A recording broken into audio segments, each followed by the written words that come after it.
नेपाली कांग्रेस काठमाडौँ जिल्ला नागार्जुन नगरपालिकाद्वारा आयोजित घर घर जाउँ कांग्रेस जिताउँ अभियान कार्यक्रमका सभापति एवं नागार्जुन नगरपालिका नेपाली कांग्रेसका सभापति दुर्गा प्रसाद गौतमज्यू, मेरो आदरणीय नेता केन्द्रीय सचिव ध्यान गोविन्द दाई लगायत अन्य केन्द्रीय सदस्य तमाम केन्द्रीय सचिवहरू, मेरो अग्रज नेता दामोदर दाई लगायत अन्य अग्रज नेताहरू, व्यासमा उपस्थित आदरणीय नेतागण र नेपाली कांग्रेसका विभिन्न तह र भातृ संस्थाबाट नेतृत्व गरी आउनुभएका र जनप्रतिनिधिको हैसियतले पनि उपस्थित हुनुभएका हाम्रो मेयर साहब लगायत अन्य जनप्रतिनिधि साथीहरू, उपस्थित सम्पूर्ण दाजुभाइ तथा दिदीबहिनीहरू, सर्वप्रथम त यो कार्यक्रम भव्यताका साथ आयोजना गरेर आगामी निर्वाचनमा कांग्रेसलाई जिताउने जुन एउटा वार्म अप गर्ने जुन कार्यक्रम यहाँ तपाईले सम्पन्न गर्नुभयो, यसका लागि म हार्दिक धन्यवाद दिन चाहन्छु, आभार प्रकट गर्न चाहन्छु। नेपाली कांग्रेस जिताउँ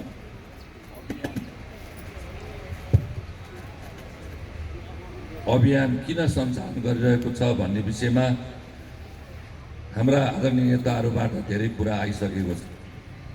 मलाई धेरै कुरा भन्नुपर्ने अवस्था छैन, सजिलो पनि पारिदिनु भयो मलाई। पानीले पनि गडाङगुडुङ गरेर चाहिँ यहाँ तर्साइरहेछ र अब केही थोरै कुरा त भने नहुने पनि छ। फेरि प्रतिनिधि बनाएर पठाएको आएको भनेर चाहिँ फेरि भनिदिनु होला पनि डर छ। आजसम्म धेरैवटा कार्यक्रम हामीले गऱ्यौँ, ढितमर्ने गरी कुरा गर्न पाएछौँ। यो मौसमले हामीलाई अलिक साथ दिइरहेको छैन, तैपनि म केही कुरा निवेदन गर्न चाहन्छु।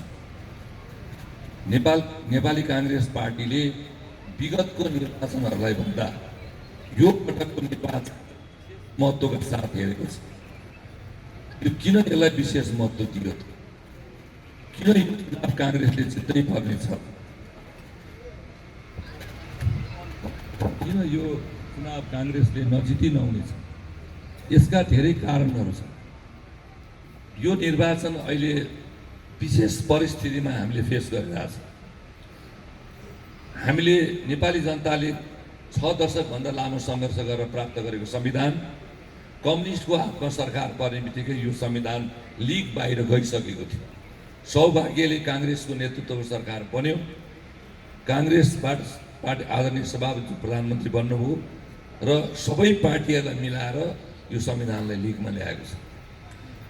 यहाँ विकास निर्माणका कुरा गर्ने हो भने अहिले नागार्जुनको सभापतिज्यूले धेरै कुरा राख्नुभयो र जिल्ला सभापतिज्यूले पनि तारिफ गर्नु कि कांग्रेस चुनाव जितेको ठाउँमा 5 वर्षभित्रमा कति विकास हुँदो रहेछ र कम्युनिस्टले जितेको ठाउँमा 5 वर्षभित्र कति विनाश भएको छ।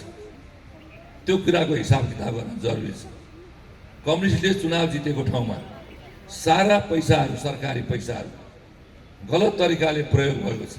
आफ्ना आसेपासे र कार्यकर्ताहरूलाई पोषणका लागि, पालनका लागि, कमाउनका लागि व्यवस्था गरेको छ र उनीहरूले विकास निर्माणका कामहरू गरेका छैनन्। र हामीलाई पनि कम्युनिस्टले विकास गर्छ भनेर सोच्ने धारणा पनि गलत हो।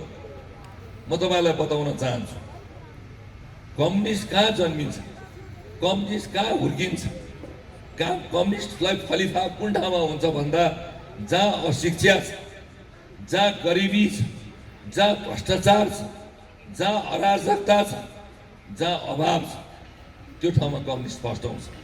विकास गर्यो भने, पढे लेखेका मान्छे धेरै भयो भने, जान्ने सुन्ने मान्छे धेरै भयो भने त्यहाँ कम्युनिस्ट कहाँ हुन्छ? उनीहरूको नारै छ सुरुदेखि घाँस बाँस कपासको जनतालाई व्यवस्था गर्नु। अहिले घाँस बाँस कपास मात्रै गरेर पुग्दैन, तर उनीहरूले घाँस बाँस कपास भनेपछि कम्युनिस्टहरूलाई आएपछि त खान पाइन्छ, लाउन पाइन्छ, ओड्नी पाइन्छ भन्ने हिसाबले एक जमानामा जनताहरू, विशेष गरी 36 सालको विद्यार्थी आन्दोलन र जनसङ्ग्रहको आसपासदेखि कम्युनिस्टहरू फर्स्ट आयो। त्यो बेला पनि हामी कलेजमा थियौँ। सौभाग्यले म र हाम्रो सभापति एउटै कलेजमा पढेर छु। म 33 सालतिर पढेको, उहाँ केही वर्ष पछाडि पढ्नु भएको छ। कम्युनिस्टले खाली यस्ता नारा लाउने हो। र अहिले उनीहरूले जनतालाई धनी बनाउने, जनतालाई हुने खाने बनाउने, जनतालाई शिक्षित बनाउने कुरा त हुँदै होइन, तर उनीहरूले भने जनताले पत्याए त्यो कुरालाई हामीले चिर्न सकेन। र काङ्ग्रेस तीनटा कुराले चुनाव हारेको छ। मैले पटक पटक भन्ने गरेको छु। एउटा कुरा, काङ्ग्रेसलाई भोट हाल्न नहाल्दा अब त्यसको असर चाहिँ यहाँ धेरै परेनछ। तपाईँहरू सबैलाई बधाई छ। म आभार प्रकट गर्न चाहन्छु। काङ्ग्रेसलाई भोट हालेको कारणले यहाँ जित्न सफल भयो। त्यस कारणले तपाईँहरूलाई विशेष बधाई छ। र अर्को कारण, काङ्ग्रेस हार्नुको कारण, काङ्ग्रेसले 15 सालदेखि हरेक पटक सरकारमा बस्दा गरेको कामको हामीले मार्केटिङ गर्न सकेन। अहिले तपाईँहरू जति काम नागार्जुनमा गरिरहनु भएको छ, यो चुनावको 1 महिनाभित्रमा उल्टा पाल्टा पारिदिन्छ है कम्युनिस्टहरूले। होस् गर्नुहोस्, जनताले बताइदिन्छ। त्यसैले घर घर जाउँ, जिताउँ नारा यसकै लागि। र हामीले हाम्रो कामको मार्केटिङ गर्न सकेनौँ। हाम्रा सरकारले गरेका, नेपालमा के चाहिँ काम काङ्ग्रेसले गरेको छैन, कुन चाहिँ सेक्टरको काम गरेको छैन। यहाँ गजब के छ भने लोड सेडिङले लामो समय हामीले चाहिँ यो एउटा चाहिँ कालो परिस्थिति, अप्ठ्यारो परिस्थिति, अन्ध्यारो परिस्थिति हामीले बिहोर्नु पर्यो। गिरिजा दाजुको पालामा अरुण थडलाई यहाँ चाहिँ सञ्चालन गर्न खोज्दा राष्ट्रघाती काङ्ग्रेस भएर देशभरि कम्युनिस्टहरूले जुलुस निकाले, कालो झन्डा देखाए। अहिले केपी ओलीको पालामा अरुण थडको बारेमा सञ्चालन गरेर मिटिङ भएर सरकारको उपलब्धिपूर्ण काम भएर लेखेको छ। त्यही काम काङ्ग्रेसले गर्न खोज्दा राष्ट्रघाती हुने, त्यही काम कम्युनिस्टले मिटिङ मात्रै गरेको थियो। यो देशको लागि ठुलो काम हो। अहिले एमसिसीको बारेमा धेरै कुरा उठ्यो, छलफल भइरहेछ। गजब छ। केपी ओलीजी मात्रै होइन, अहिलेसम्म विभिन्न पार्टीका जो नेताहरू छन् सबैको पालामा सिग्नेचर भएको छ। सबैले एमसिसी पास गर्ने प्रस्तावलाई अगाडि बढाएकै छ। यो एउटा अनुदान 55-56 अरब रुपियाँ अनुदान, जो नेपालका ट्रान्समिसन लाइन र सडक सञ्जालको लागि प्रयोग हुने पैसा। हामी चक्रवर्ती ब्याजका पैसाहरू चाहिँ विभिन्न देशमा ल्याएर यो देशको प्रोजेक्ट बनाइरहेछौँ।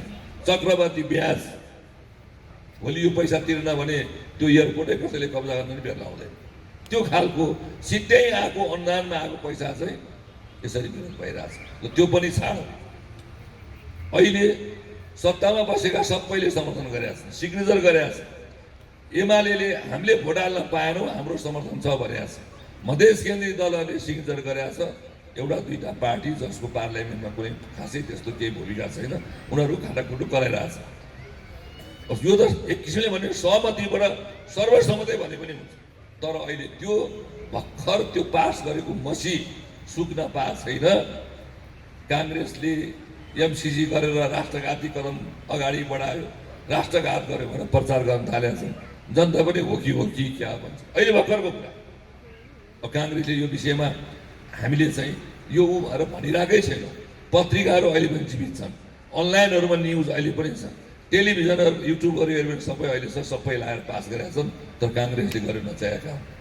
अनि काङ्ग्रेसले चाहिएको काम गरेर चाहिँ कसैले भन्दैन। कम्युनिस्टले भन्ने कुरै आएन, हामी पनि भन्दैनौँ। तर गजब छ, अहिले काङ्ग्रेसले राम्रो काम गरे हो। काङ्ग्रेसले चुनाव निष्पक्ष गराउँछ, काङ्ग्रेसले देश बचाउँछ, देश बनाउँछ। काङ्ग्रेस बिना यो देश चल्दैन भनेर कम्युनिस्टहरूले भनिसके। त्यो पनि जनताले होइन, नेताहरूले।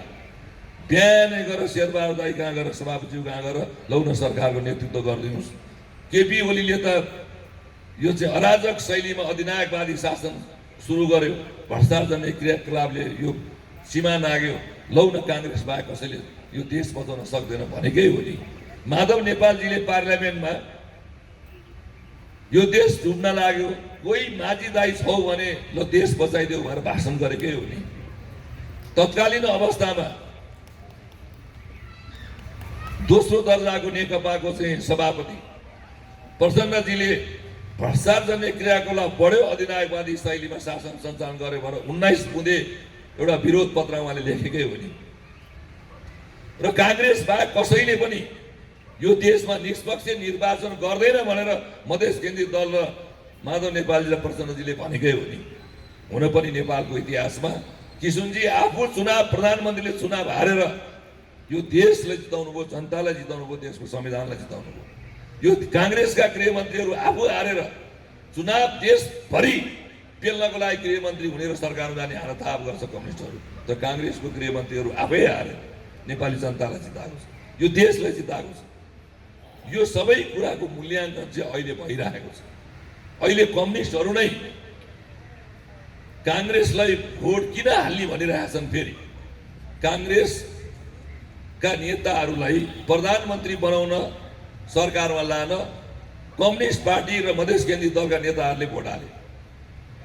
अब कम्युनिस्टका कार्यकर्ताले भोट हालेर पठाएका मान्छेले चाहिँ काङ्ग्रेसलाई भोट हाल्ने, अनि जनताले किन उनीहरूलाई भोट हाल्ने, हामी बिचौलिया किन बेकार पाल्ने भएर डाइरेक्ट काङ्ग्रेसलाई भोट हाल्ने भनेको छ जनताहरूले। तर हामीले त्यो भोटलाई कसरी क्यास गर्ने हो हामीले जान्नु पर्यो। र अर्को कुरा, यो सबै कुरा हुँदाहुँदै पनि हेर्नुहोस्, सबभन्दा पहिला ध्यान दिनुपर्ने कुरा यो नगरपालिकामा लागू नहोला। अधिकांश नगरपालिका वा हाम्रा निर्वाचनहरूमा हामीलाई हराउने हामी नै हो, काङ्ग्रेसलाई हराउने काङ्ग्रेसै हो। त्यसैले अबको पटक मैले 3टा कुरा भने काङ्ग्रेसलाई भोट हाल्ने वातावरण सिर्जना गर्नु पर्यो। यसका लागि के गर्ने त? तर अब अहिले नगरपालिकामा यहाँ झन् यो त विकास भए नगरपालिका, जितिया नगरपालिका, यहाँ 10औं जना मेयर बन्ने हैसियतका साथीभाइहरू योग्यता बनाएर बस्नु भएको छ। वडा अध्यक्षहरू 20औं जना बन्नु भएको छ। टिकट एउटाले पाउँछ, नपाएदेखि विरोध भएछ सिद्धि हो। अब त्यसमा अन्याय पनि भएको होला। अन्याय यस मानेमा कि दुःख गरेको आधारमा टिकट पाएन, तर आफू सरह वा आफूभन्दा उत्तमले पाएछ भने त सहन पनि पर्यो। कहीँ कतै कतै त्यो अलि त्यस्तो पनि भयो होला। त्यस्तो फेरि कहाँ हुन्छ भने यहाँ ठुलो सङ्ख्यामा 50 वर्ष होइन 60 वर्षभन्दा बढी यो पार्टीमा योगदान गरेका, प्रजातन्त्रका लागि मरिबेटेका, गुमाएका त्यस्ता मान्छेहरू चाहिँ यो मर्ने बेला काङ्ग्रेसले जित्या हेर्न पायो त्यो यो मराहरूले गरी खाइदिए हुन्थ्यो अरे राम्रोसँग भनेर भनिरहेछ। त्यस्तो सङ्ख्या पनि धेरै छ हाम्रो पार्टीभित्र। अनि एक थरी चाहिँ टिकट पाए ठिक छ, नपाए हुडल दिइहाल्ने। यो चाहिँ फेरि टुरिस्टहरूले अलि बढी गर्छन् है। मैले टुरिस्ट काङ्ग्रेस भन्ने गरेका थिएँ 35 वर्षदेखि अगाडि, यिनीहरूले अलि बिगारिदिन्छ। अब यो जेसुकै होस्, काङ्ग्रेसलाई भोट हाल्ने काङ्ग्रेसै हो, काङ्ग्रेसलाई शुभचिन्ता व्यक्त गर्ने काङ्ग्रेसै हो। सबैलाई अब मिलाएर लिएर जानुपर्ने स्थिति छ। यो मिलाएर लिएर जानेमा तिक्तता बढाउने कुरा गरेर काम छैन। अब मैले सुरुमै यो जिल्लामा कार्यक्रममा सुरुमा आउँदाखेरि मलाई काठमाडौँ जिल्लामा पारिदियो भन्ने सूचना आयो। म एउटा त यो दौडिने बेलामा ओह्रालोमा चाहिँ यो डिसब्यालेन्स भएर मेरो लिगामेन्ट गएको, प्लास्टर गरेको भोलिपल्टैबाट म सिरामल र चाहिँ मास्क बोकाएर जिल्ला दौडिन थालिहालेँ। पार्टीले 1 महिना अभियान अलिक पछि दियो, मैले पहिले अगाडि दिएको थिएँ जिल्ला दौडिन थालिहालेँ। अनि सुरुमा साथीभाइले चाहिँ किन तपाईँ यस्तो रेस्ट गर्नुपर्ने मान्छे यस्तो बेलामा कहाँ तपाईँ हिँड्नु भएको यसरी, यो त भोलि चाहिँ अपरेसन गर्नुपर्ने हुनुहुन्छ यो त्यो भन्दा हाल्नु। मैले के भने म यो जिल्लाको अभिभावक पनि उसिन्द पाल्छु हो काङ्ग्रेसको। मैले रेस्ट गरेँ भने कम्युनिस्टहरूले रेस्ट गर्छ, म त्यो रेस्ट देख्न चाहन्छु। त्यस कारणले मेरो यो मतलब छैन। मेरो प्लास्टर बिग्रियो भने रिप्लास्टर गर्न मिल्छ। काङ्ग्रेसले चुनाव हार्यो भने रिइलेक्सन हुँदैन। त्यस कारणले गर्दाखेरि तपाईँहरू कसेर लाग्नुहोस्, म सधैँ साथमा रहन्छु। ऊर्जा दिने मात्रै होइन, स्रोत र साधन दिन्छु, तपाईँहरू भेट्नुहोस् भनेर मैले सुरुवात गरेँ। त्यसले गर्दा मलाई अलिक समय बचिया छ। अहिले कम्युनिस्टका 1.5 दर्जन केन्द्रीय सदस्य मानिएका छन्, आफू त्यहाँ मान्य त एउटा बल्ल बल्ल प्रदेशमा जिताएको छ, अरू शून्य छ। केन्द्रीय समितिमा आफै 1 जना छु, ठेक्नु त मलाई त्यहाँ पर्छ, कस्तो जिल्ला थाहा छैन। र काठमाडौँ पाएपछि मलाई चाहिँ यो मेरो ठुलो भाग्य हो। किन भाग्य हो? 2टा कारण छ। एउटा कारण नेपालको सबैभन्दा बढी चुनाव क्षेत्र भएको जिल्ला हो, सङ्घीय राजधानी भएको जिल्ला हो, 45 वर्ष म बसेको ठाउँ हो र देशका 77 जिल्लाको 77 जिल्लाको मान्छे यहाँ बस्छ। र मेरो जिल्लामा काङ्ग्रेस बिगारे पनि यही जिल्लाबाट जान्छ। यो जिल्लावासी भन्ने भन्दा नि यहाँ आएर व्यवसाय गरेका बसेका मान्छेहरू। यो जिल्ला नै बलियो काङ्ग्रेस भयो भने जता हेऱ्यो काङ्ग्रेस, जता हेऱ्यो उतै काङ्ग्रेस देखियो भने ती सिन्धुपाल्चोक पनि यहाँ जम्मै काङ्ग्रेस भएर हिँड्ने दिन आउँछ नि, मलाई सहिलो भइहाल्यो। त्यस कारणले अब यहाँ बसेर मिहिनेत गर्नुपर्छ भनेर म चाहिँ खुसी भएर म लागेँ। भक्तपुरमा मलाई खटाएर हाम्रो कृष्ण बडेलजीको क्षेत्रमा उपनिर्वाचन, म यो ओपन ठाउँ भएकोले म धेरै कुरा भन्दिनँ। हामीभित्र धेरै कमी कमजोरी हुँदो रहेछ। त्यो चुनावले म 48 सालदेखि टिकट पाएको मान्छे, 49 वर्ष त मेरो यो राजनीतिक जीवन मेरो पनि भयो। यहाँ अग्रज नेताहरूको जतिको उमेर त्यो के भन्छ योगदान नभए पनि, तर सबैभन्दा अनुभव मैले भक्तपुरमा पाएँ। अब हामीभित्र केही कमी कमजोरी पहिला नै भएको छ। चुनाव आयो सट्टा तिर्दा भएर ठिक्क परेर बसिएको छ। उसलाई सट्टा तिर्दै उसलाई सट्टा तिर्दा तिर्दै काङ्ग्रेस जित्ने भयो। अब एकपल्ट त त्याग गर्नुपर्ने हो। त्यो त्यागको बारेमा म आफै पनि एउटा उदाहरण हो। मेरो क्षेत्रमा म यो संसदीय टिकट माग्ने नआउने मान्छे कोही मान्छे आउँदैन मेरो क्षेत्रमा। साबीको 3 नम्बर क्षेत्रबाट एकजना चाहिँ आदरणीय दाजु वकिल साहबलाई ल टिकट दिए। उनलाई त्यो गाउँ पनि थाहा छैन, बाटो हिँडे पनि छैन, भोटर पनि चिन्दैनन्। एक हप्ता चाहिँ चुनावी मैदानमै आएन। फेरि हामीले बोलाएर ल्यायो अनि मलाई उचाल्न थाले। फेरि तपाईँ जस्तो मान्छेलाई टिकट दिएर तपाईँले नै सबै गरे क्षेत्र हो यो, यहाँ त्यहाँ भएर मलाई उचाल्न थाले। मेरो पारिवारिक पृष्ठभूमि फेरि पञ्चायत, त्योभन्दा पहिला 15 सालका गोर्खा परिषद पञ्चायत पनि कस्तो, वडा अध्यक्ष बुवा, प्रधान पञ्चायत ठुलो बुवा, जिल्ला पञ्चायत सदस्य फुपूको छोरा, माननीय फुपूको छोरा। त्यस्तो ठाउँमा म काङ्ग्रेस भए। अलिअलि पढा लेखेपछि केही गर्ला भन्थानेको त म काङ्ग्रेस भएर आएको छ भन्ने ठाउँ। अब मलाई उता भर्खर गाउँ छरेर उहाँ सब अलि काङ्ग्रेस बनाउँदैछु। अब मलाई फेरि त्यहाँ लड्नुपर्छ भनिरहेको छ। अनि मैले विचार गरेँ म अब अलिक गरी खाना खोज्ने भएँ। अब मलाई नसिध्याइकन अर्को पाला आउँदा मलाई यो सिध्याउने बेला यही हो, उचालिदिने भए। म बुरुक्क उचालेर लड्या भए म चुनाव हार्थेँ। चुनाव हारेपछि म यो मञ्चमा अहिले बस्न पाउँदैन। मेरो भविष्य बर्बाद थियो वास्तवमा। र मैले होइन यो गलत कुरा हो, पार्टीले निर्णय गर्यो, ठिक गर्यो बेठिक गर्यो, त्यो आफ्नो ठाउँमा छलफल गर्ने विषय पछि हो। र मैले त्यो उम्मेदवारलाई मैले लिएर हिँडेँ। गाउँ देखाउनु पर्ने, फेरि तिमीहरू 2-4 दिन म चाहिँ अलिक सन्चो भएर काठमाडौँ जान्छु भने हिँडिहाल्ने। पछि उहाँले 7,000 भोट पाउनुभयो, चुनाव हारियो। अर्को पटकको चुनावमा सबै पार्टीका भातृ सुविधा संस्थाहरूको सबै तहले सर्वसम्मत एकजना मान्छे मेरो मात्रै नाउँ पठायो। जिल्ला सभापति म आफै थिएँ। आफ्नो नाउँ आफैले किन नलेख्नु, सबैले त लेखेका छन्, लेख्ने भइहाले। र म चुनाव लडेँ। 7,000 भोट पाएको ठाउँबाट 19,000 भोट ल्याएर मलाई जिताए। त्यस कारणले अब मलाई के थाहा छ भने कुर्नु पर्ने रहेछ, पर्खनु पर्ने रहेछ, हतार गर्न नहुने रहेछ। साथीभाइले माया गर्दा रहेछ, सहयोग गर्दा रहेछन्, आवश्यकता महसुस भए जनता उत्रिँदा रहेछन् भन्ने मैले पनि बुझेको छु। म अहिले के निवेदन गर्न चाहन्छु साथीहरूलाई भने, काङ्ग्रेस यत्रो ठुलो महासागर हो पार्टी, सारा नेताहरू यो ठाउँ पार्टीमा हामी छौँ, सबै हामी घोडै पछि प्रत्येक तहमा छ। मैले अहिले भने एक ठाउँमा के 10जनालाई टिकट च्यातेर दिने होइन, एउटाले पाउने हो, अरूलाई त अन्याय त भएकै छ। त अन्याय भए पनि अर्को पनि काम गरेको मध्येकै हो भनेर चित्त बुझाउने एउटा कुरा हो। त्यो कुरा त सामान्य हो। तर अहिले यदि काङ्ग्रेसले चुनाव जितेन भने यो देशको संविधान नै कोल्याप्स हुन्छ, विकास निर्माणका सबै प्रक्रियाहरू अवरुद्ध हुन्छ, भ्रष्टाचारले क्रियाकलाप बढ्छ, देश टाढ पर्दिन लागेको छ, देश असफलतातिर जान्छ, बाहिर फेरको हस्तक्षेप बढ्न थाल्छ। अनि चक्रवर्ती ब्याजवालाहरू देशका विभिन्न देशका मान्छेहरू ब्याजमा पैसा ल्याऊ विकास गर भन्ने दिन आउँछ। अनि भोलि हाम्रै भूगोलको के हालत हुन्छ अहिले संसारभरि धेरै देश देखिया छ।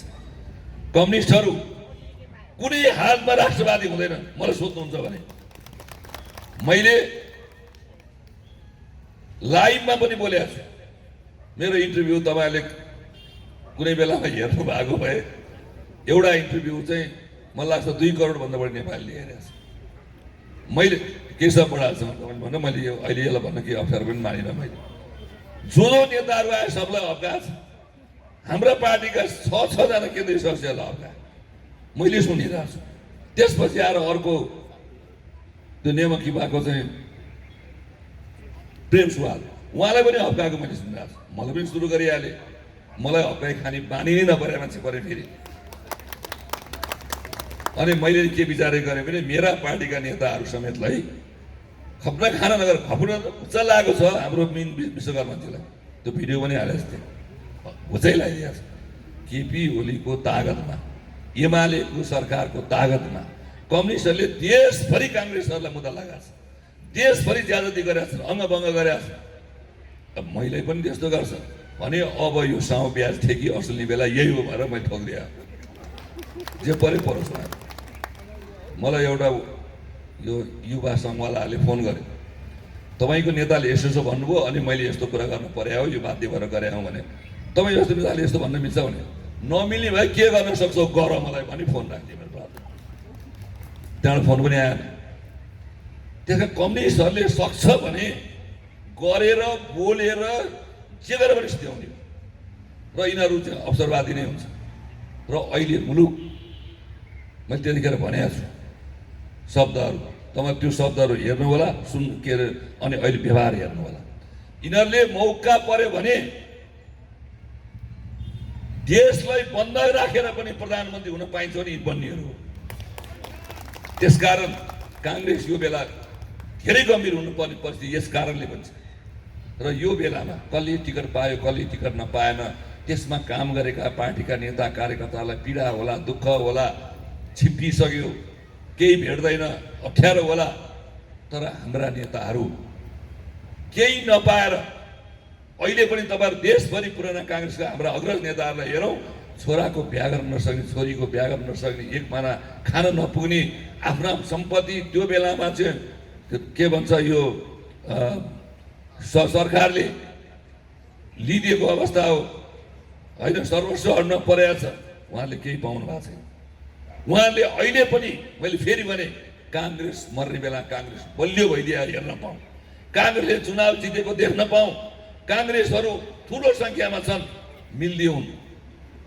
उहाँहरूको चाहना त्यति छ अब हामी पनि यो देशका लागि जनताका लागि विकासका लागि पार्टीको आदर्शका लागि एकपल्ट चाहिँ हामीले जस्तो सुकै सहन परेछ भने पनि संसारमा ठुला ठुला कुरा मान्छेले सहन्छ त्यो परेछ भने एकपल्ट सहन पर्ने बेला छ अहिले र मैले भन्दै आएको छु नेपाली काङ्ग्रेसले काङ्ग्रेस काठमाडौँमा एक नम्बरको पार्टी बन्न सक्छ अब मैले हेर्दैछु यहाँ एक नम्बरको पार्टी नेपाली काङ्ग्रेस बन्ने बित्तिकै देशभरिको एक नम्बरको पार्टी हुनबाट कसैले रोक्न सक्दैन यो मुहान हो 77 जिल्लाका मान्छे बसिया छ यहाँबाट सन्देश जान्छ यो ठाउँबाट र यो जिल्लामा चुनाव जित्दा सिन्धुपाल्चोकमा मात्रै होइन काठमाडौँमा सबै जिल्लाका मान्छेहरू बसिया छ सबै जिल्लाका काङ्ग्रेसलाई र सबै जिल्लाका नेतालाई सहिलो पर्छ भन्ने पनि मलाई थाहा छ हामी सबैलाई थाहा छ त्यस कारणले गर्दा अब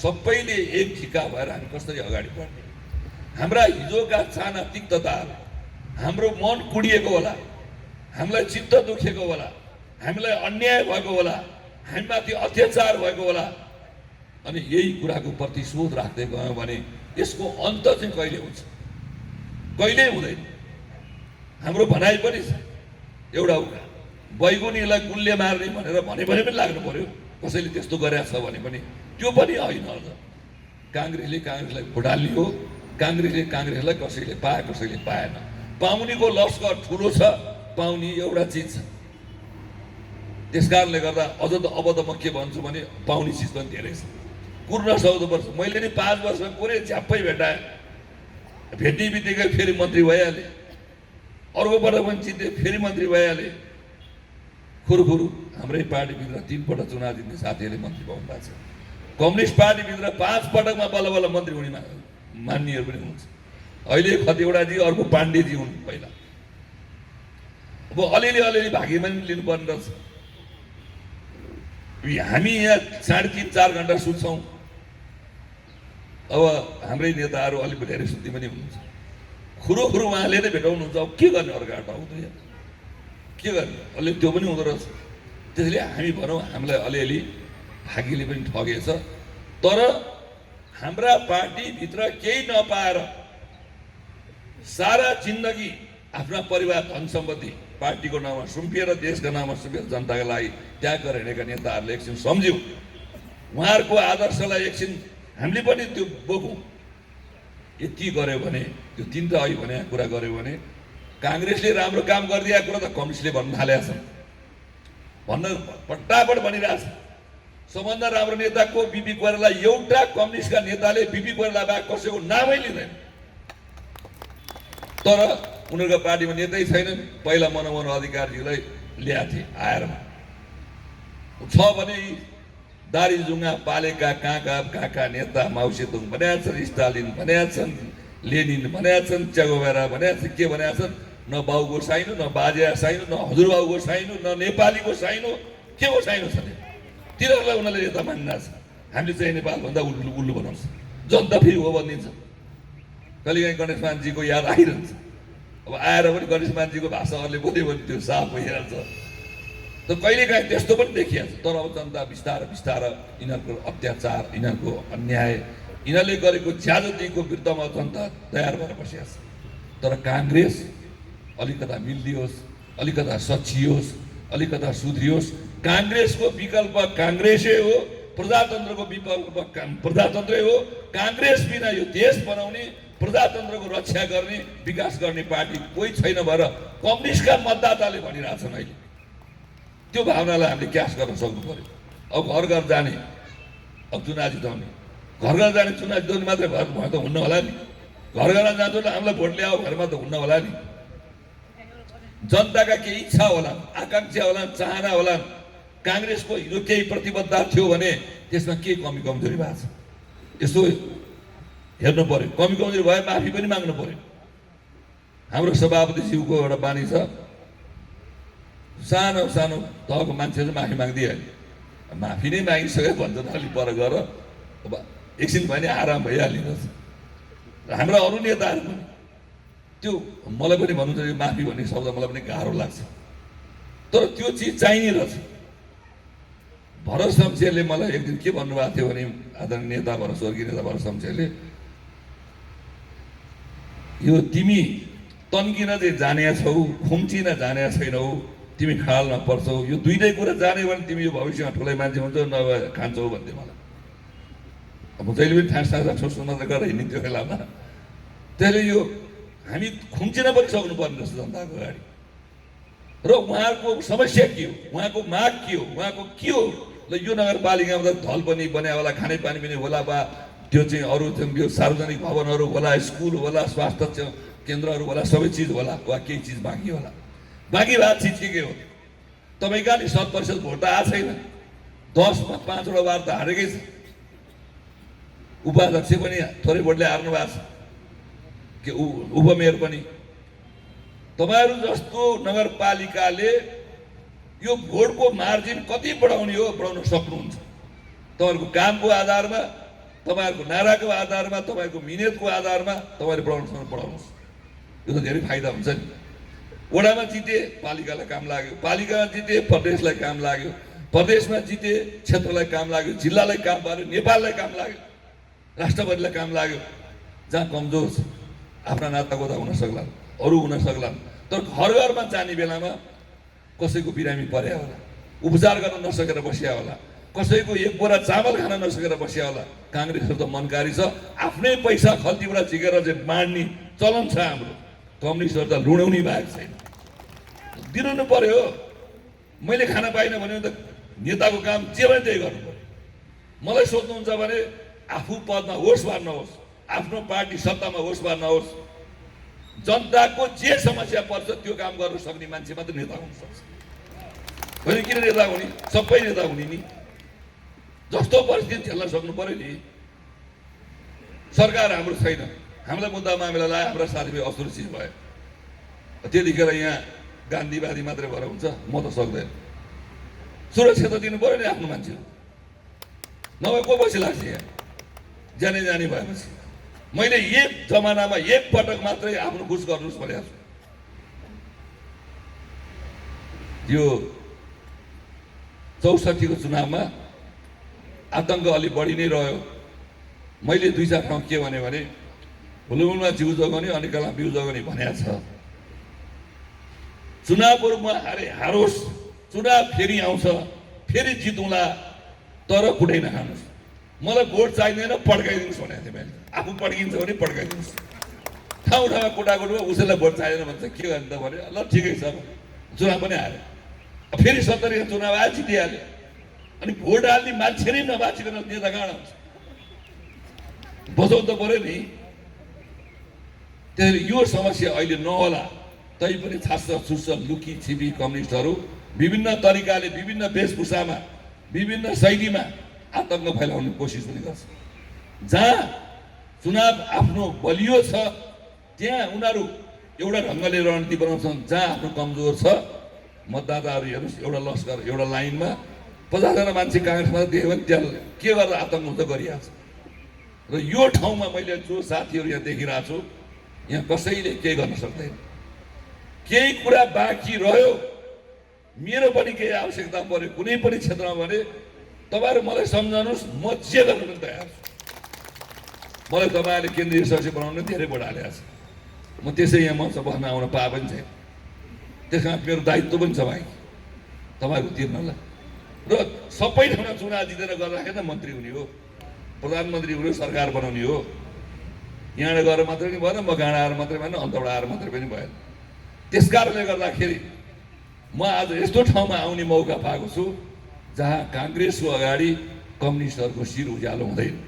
हुन त उज्यालोको बारेमा फेरि अर्को कुरा छ। म 12-13 वर्ष अगाडि एउटा साथीको घरमा गएको थिएँ। तल एउटा मान्छे घरभित्र छिरेछ, त्यो घरमा 5-6 वर्षको त्यहाँ छोरी आएर चाहिँ तल एकजना मान्छे आएको छ, एकजना मान्छे आएको छ भनेर त्यो छोरीले भने उसको पितालाई, को आएको छोरी भने कम्युनिस्ट जस्तो छ भने। अनि के गरी तल तिमीलाई कम्युनिस्ट जस्तो छ भन्छ, अँध्यारो अँध्यारो मुख छ भनेर चाहिँ भन्छ। कम्युनिस्टहरू त्यस्ता। त्यस कारणले गर्दाखेरि काङ्ग्रेसहरू भए पनि नभए पनि सबै खास्ता लास्ता बेलुका त्यो ग्यास किन्ने पैसा छैन, अप्ठ्यारो पऱ्यो भने बाँडेर हिँडिहाल्यो। त्यो हो नि हामी त।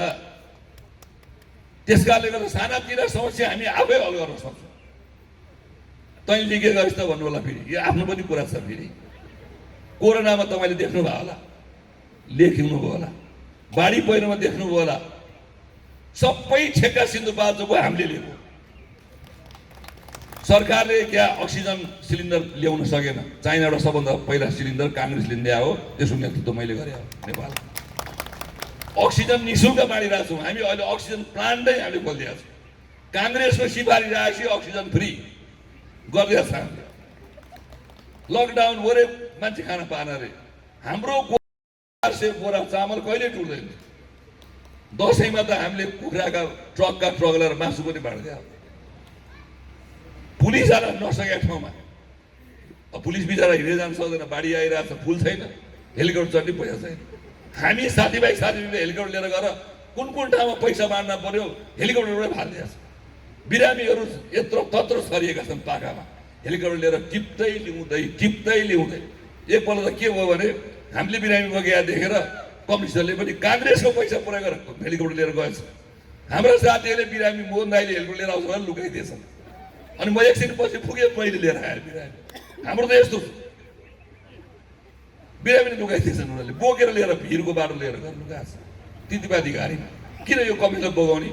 यो कहिले नगदिन्छ, फेरि पैसा चाहिँ कहाँले तिरिहाल्छ? कहाँ तिर्छ उहाँले पैसा? ओ अहिले बाढी पहिरो कोरोना 200 भन्दा बढी विद्यार्थी हामीले काठमाडौँ निःशुल्क पढाइदिएको छ। राम्रा राम्रा कलेजहरू सरकारले के गर्छ? के गरेछ? सबै हामीले गरेछ। जम्मै हामीले गरेपछि पनि बाटा घाटा खन्दिया छ। हेर्नुहोस्, 7 वटा बहुवर्षीय सडक एकैपटक त्यो 16 करोडदेखि 50 करोडसम्म सडक लिएर गएको। मेरो पालो यो 5 वर्ष चुब्लाएपछि अहिले कम्युनिस्ट के भन्न थालेको छ? बाटो हिजो ल्याएको चाहिँ हाम्राले कोही लेख्दैनन्। हाम्राले पनि उनीहरूले 20 लाख रुपियाँ पैसा लिएर गएर फलानु बाटो पिच हुने कामरेड बधाई छ भने 20 लाखले पिच हुन्छ। ओरिन म्याग्नेसाइड चलाउने 20 लाख काङ्ग्रेसले छुट्याएको धन्यवाद भन्छ। त्यो ओरिन म्याग्नेसाइड चल्छ। त्यो मन्त्री सरेश नेपालजी भन्ने त्यो मन्त्री चाहिँ बौद्धलाई आउने बित्तिकै म्याग्नेसाइड चलाउनु पर्यो, पैसा चाहिँ सरकारलाई माग्थ्यो। उही उद्योग मन्त्री भयो, 20 लाख छुट्याएको छ। भयङ्कर गरे भन्छ।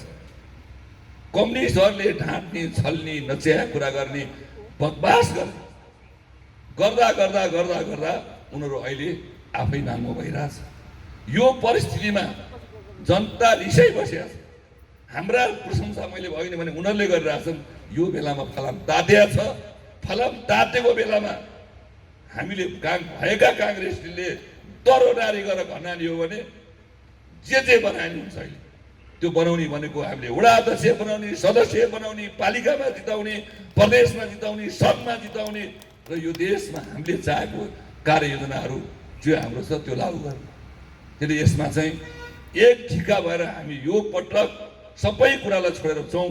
त्यसैले मैले सुरुमै सभापति जिला लगायत नेताहरूलाई के भनेको थिएँ भने यो हाम्रो कुँडिएको मन, चिसो मन, तुष्टि जे बाँकी छ, अन्याय भएको पनि छ, अप्ठ्यारो पनि भयो होला। यो सबै कुरालाई एक ठाउँमा थाँती राखेर पार्टीलाई अगाडि बढाउनको लागि सबै नेता कार्यकर्ता पुराना नयाँ मजौला सबलाई बोलाउनु पर्यो। र मैले पालिका स्तरमा जान्छु भने सबै खाली नेताहरूलाई बोलाउनु पर्यो त्यसमा।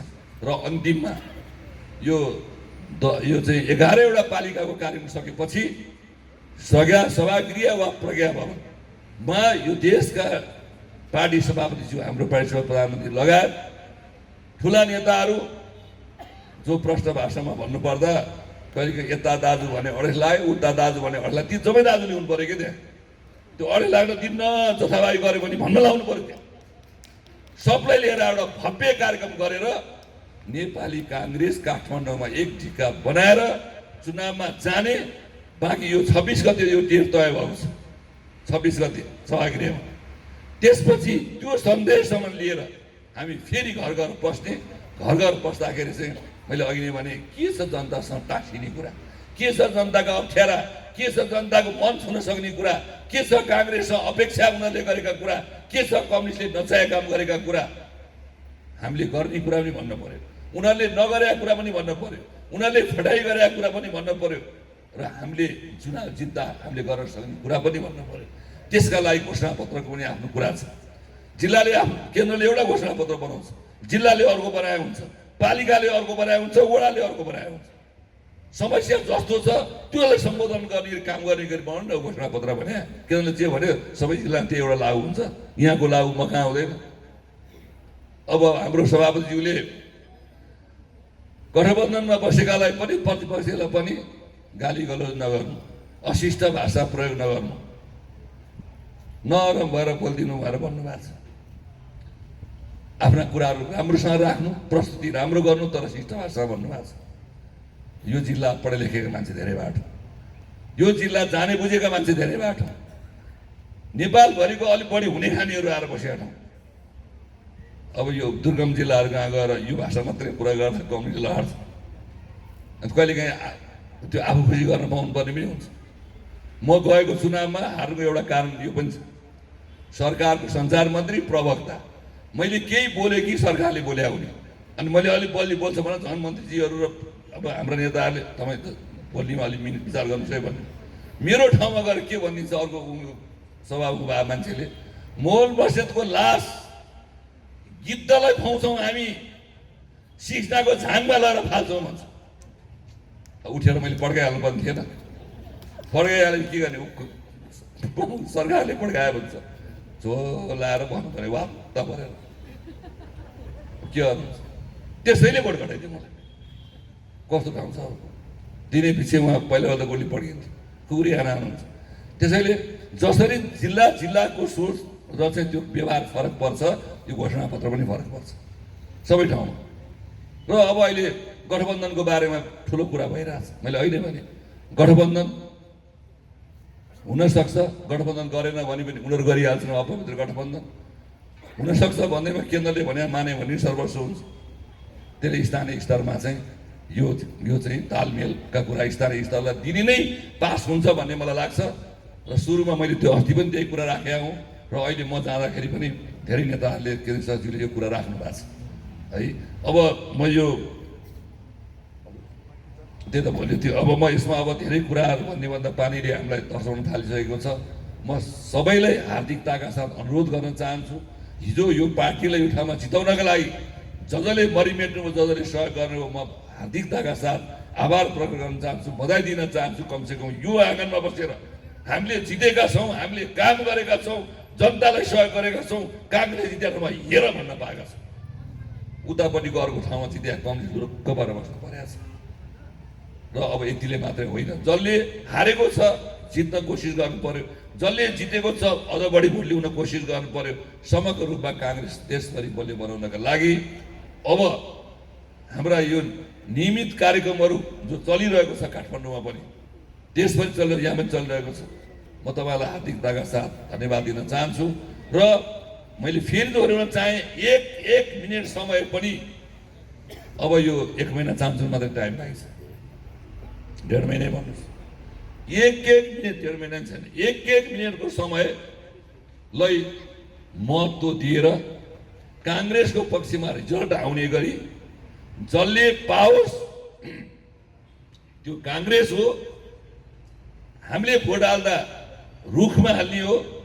एकपटक सबै काङ्ग्रेस मिलेर एक ठाउँमा बसेर हामी एक टिका भएर लाग्यौँ र हिजो सानातिना चिसा मिठा अब जुन कुरा छन् त्यसलाई बिर्स्यौँ भने काङ्ग्रेसले चुनाव जित्न सक्दछ। र मैले अघि भने जस्तो उनीहरूले गरेका फटाइ पनि घर घरमा भन्नु सक्नु पर्दछ, हामीले गरेका काम पनि भन्न सक्नु पर्दछ, हामीले सचिने कुरा र हाम्रा पछिल्ला कार्यक्रमहरू पनि भन्न सक्नुपर्छ। जनताले साथ दिन्छन्, जनता तयार भएर बसेका छन्, काङ्ग्रेस कसरी प्रस्तुत हुन्छ त्यो हेरिबसेका छ। म यिनै कुराहरू निवेदन गर्दै फेरि एकचोटि नेपाली काङ्ग्रेस काठमाडौँ जिल्ला 1 नम्बरको काङ्ग्रेसको किल्ला बन्न यो नागरजुन नगरपालिकाको अत्यन्तै ठुलो महत्त्वपूर्ण भूमिका रहन्छ। त्यो भूमिका निर्वाह गर्न तपाईँहरू एक ठिका भएर अगाडि बढ्नुहोस्। म फेरि भन्न चाहन्छु, आगामी दिनहरूमा विकासे काममा म पनि अहिले आइडिया भएको मान्छे हुँ। म यो ठाउँमा कुनै पनि किसिमको सहयोग मैले गर्ने कुरामा म तयार छु र मेरो भविष्य पनि यहाँ गाँसिएको छ भन्ने कुरा म अनुरोध गर्दै म आफ्नो भनाइ यहीँ टुङ्ग्याउँछु। धन्यवाद। जय नेपाल।